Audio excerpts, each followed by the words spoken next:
बिस्मिल्लाहिर्रहमानिर्रहीम। प्यारे बच्चों, अस्सलाम वालेकुम। मेरा नाम साजिदा नूर है। आज के इस वीडियो लेक्चर में आप सबको खुशामदीद। आज के इस लेक्चर में हम जमात अव्वल की किताब उर्दू के सबक नंबर 13 नेकी का इनाम शुरू करेंगे। तो आइए चलते हैं हासिलाते ताल्लुम की जानिब। प्यारे बच्चों, इस वीडियो लेक्चर के बाद आप इस काबिल हो जाएंगे अल्फाज, जुमलों और मुख्तसर नज़मों को दुरुस्त तलफ़्फ़ुज़ और लबो लहजे के साथ अदा कर सकें। तो प्यारे बच्चों, आज का सबक नेकी का इनाम शुरू करने से पहले मैं आपसे चंद सवालात पूछना चाहूँगी। मेरा पहला सवाल है, किसी की मदद करना कैसा है? जी हाँ, बिल्कुल दुरुस्त जवाब है आपका। किसी की मदद करना बहुत अच्छी बात है। मेरा एक और सवाल भी है, क्या आपने किसी की मदद की है? शाबाश, बहुत सारे बच्चों का ये जवाब है कि जी हाँ, मैं अक्सर दूसरों की मदद कर देता हूँ।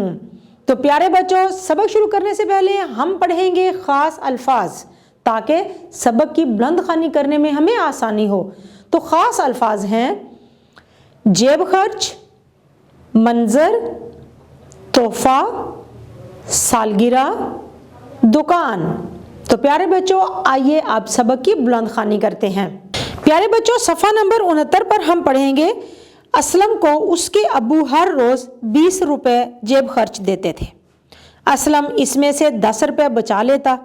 वो अपनी बहन की सालगिरह के तोहफे के लिए ये पैसे जमा करता ताकि अपनी बहन के लिए गुड़िया का तोहफा खरीद सके। तो प्यारे बच्चों, यहाँ हमने पढ़ा कि असलम को रोज़ाना 20 रुपये जेब खर्च मिलते थे, लेकिन वो उसमें से पैसे बचा लेता था। किस लिए? ताकि वो अपनी बहन की सालगिरह पर उसको तोहफा दे सके। तो प्यारे बच्चों, बचत करना बहुत अच्छी बात है। मुझे उम्मीद है कि आपको भी जो जेब खर्च मिलता होगा, आप भी उसमें से कुछ ना कुछ ज़रूर बचा लेते होंगे। चंद दिनों बाद उसके पास गुड़िया खरीदने के पैसे जमा हो गए। वो गुड़िया खरीदने के लिए करीबी दुकान पर पहुंचा। असलम ने दुकानदार को गुड़िया निकालने का कहा। दुकानदार गुड़िया पैक कर रहा था कि उसे मोहल्लेदार खातून रोती हुई नजर आई। वो भागा भागा उस खातून के पास गया और पूछा, माँ जी, क्या बात है? उस औरत ने कहा कि मेरे पास दवाई खरीदने के पैसे कम हैं, दुकानदार मुझे दवाई नहीं दे रहा। असलम ने अपनी बहन को तोहफा देने के लिए जो पैसे जमा किए थे, वो खातून को दवा खरीदने के लिए दे दिए। खातून ने असलम को बहुत दुआएं दी। दुकानदार ये मंजर देखकर बहुत खुश हुआ। उसने वो गुड़िया असलम को बतौर तोहफा दे दी।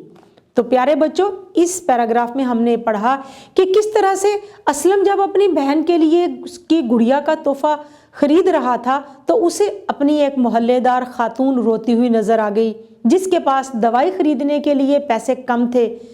असलम ने अपनी बहन का तोहफा खरीदने के लिए जो पैसे जमा किए थे, वो उस खातून को दे दिए ताकि वो दवाई खरीद सके। तो प्यारे बच्चों, यहाँ हमने ये देखा कि हमें तरजीह किस चीज़ को देनी है। हमें तरजीह इस चीज़ को देनी है कि अगर हम अपनी ज़रूरत को, अपनी ख्वाहिश को दूसरे की ज़रूरत पर कुर्बान कर दें, तो ये बहुत बड़ा एहसार है। और देखा, असलम ने ऐसे ही किया। मुझे उम्मीद है कि आप लोग भी ज़रूरत पड़ने पर इसी तरह का अमल करेंगे। प्यारे बच्चों, उम्मीद है कि आपको आज का ये वीडियो लेक्चर बहुत अच्छी तरह से समझ आ गया होगा। इंशाल्लाह अगली वीडियो में अगले लेक्चर के साथ फिर मिलेंगे। तब तक के लिए अल्लाह हाफिज़।